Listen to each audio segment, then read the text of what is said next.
Hello and welcome to Just One More Watch, and welcome to my second encounter with European micro brand Moles & Co. You may remember I reviewed their 369 earlier this year, and when I did so, I said that I had been wrong about the brand. When I first saw their 528 model a couple of years ago, I thought the brand was doomed to failure.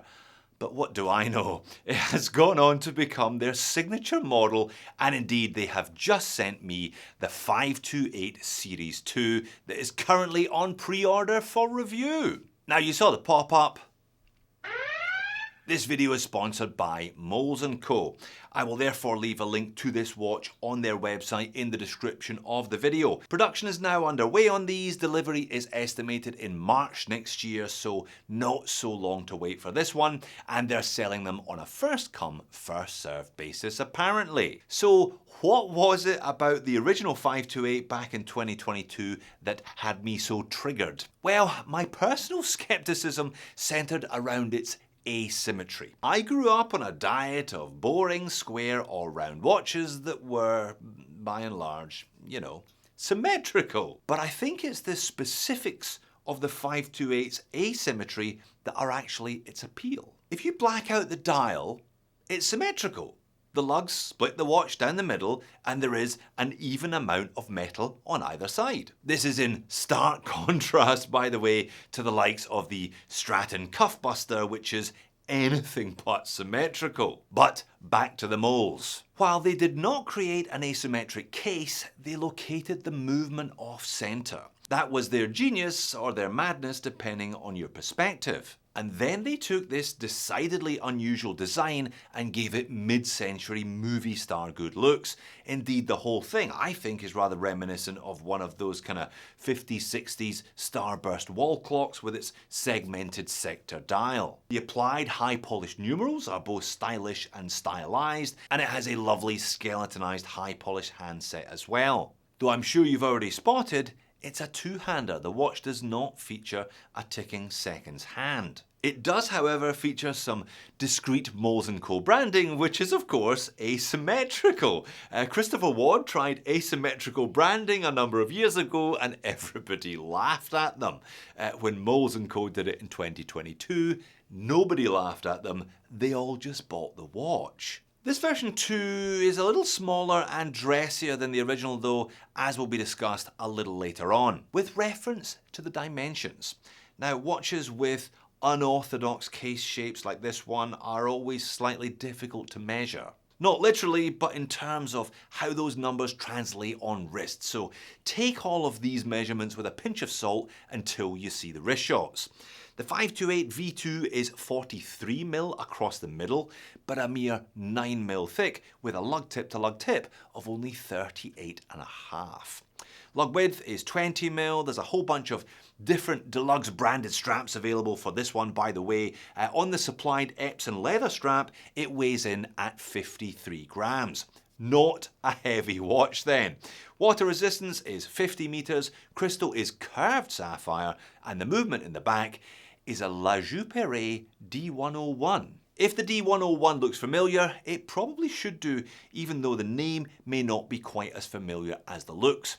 The D101 is based on the ETA Perso 7001 caliber. So, much like there are now various Swiss-made clones of the ETA 2024, the LJP is a Swiss-made clone of the ETA 7001.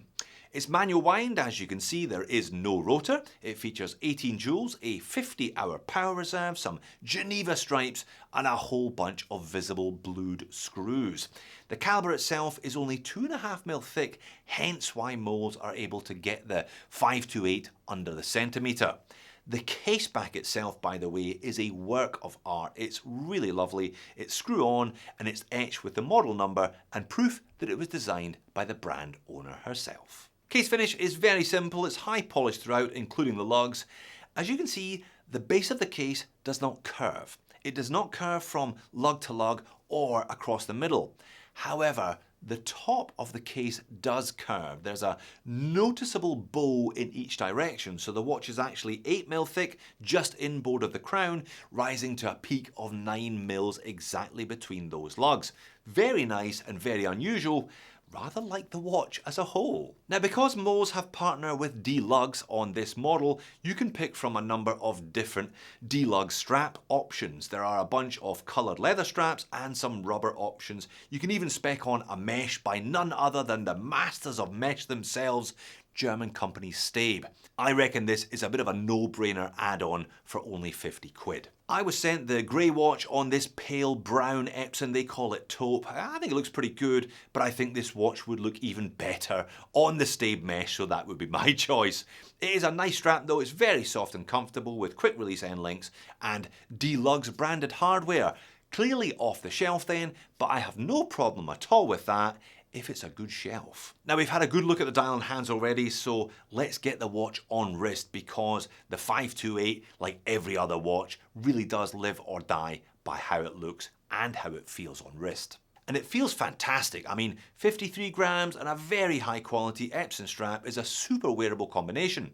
And unlike the deliberately provocative Stratton you saw earlier on, there are no comfort problems with the watch digging into the back of your hand. The little pumpkin crown, while not particularly easy to grip, is discreet and comfortable. And there's not really any more meat, if you will, to the right of the vertical axis than you would find on a conventional tonneau-cased watch, for example. But if I pull out a bit, I think it begins to look a bit small for me. The lug-to-lug is so short, and when combined with that rectangular shape, it kind of looks like it sits on top of the middle of the upper surface of my wrist.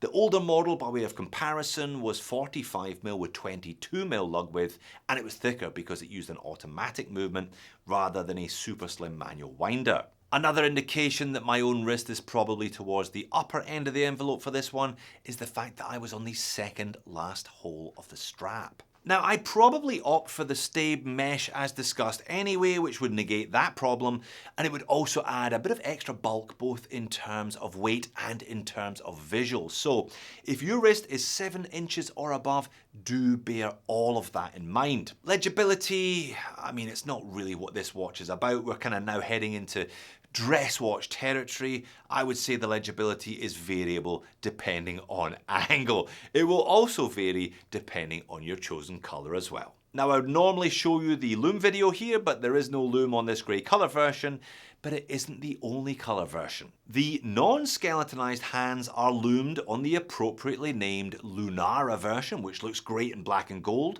There's a turquoise blue, a golden salmon, and what the brand's called a Hexara colour version, which features golden hands but with no lume, and a bicolour kaleidoscopic sector dial instead. Alright, moans and niggles. Yeah, so I hinted at the legibility being variable. You can see the hands and indices do rather come and go here depending on the angle and the light conditions. I think the images on the company's website kind of do this one favours in terms of legibility. It's not a big issue though, given the style of watch. And you know that I am what could be termed price sensitive. And £1,350 is not cheap. Certainly not when compared to the 528 Series 1. They started at under £600 if you back the Kickstarter, and just over £800 RRP if you did not back the Kickstarter. Now, admittedly, Kickstarter early birds are always throat-cutting exercises, and that watch did feature a Sellita 200 rather than an LJP 101, but that's not an inconsiderable price hike over a mere 3 years. And while the price has gone up, as noted, the size has gone down. Now, this is bound to please some, but also bound to displease others.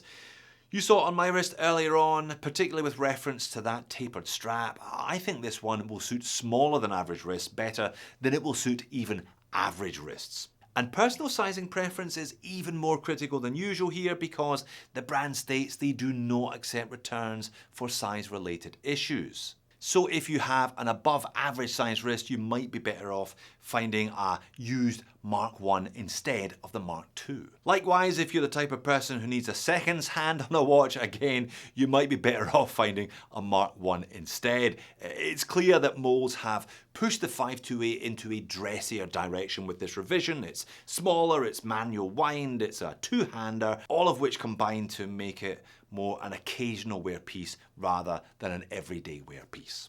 But if you're okay with all of that, then there really isn't much else like this on the market. It is such a striking design. The grey colour is definitely one of the more neutral colours available. There are some more exciting ones there if you prefer. Paired with a taperless stayed mesh, it could be a very elegant and very unusual occasional wear dress piece that will make you smile every time you see that asymmetric dial poking out from underneath the cuff of your dress shirt. So there you have it, lovely design once more by Moles.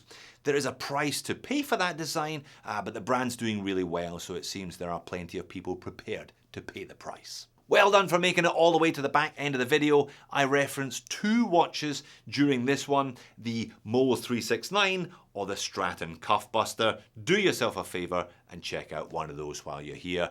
Thanks for watching, I'll see you over there.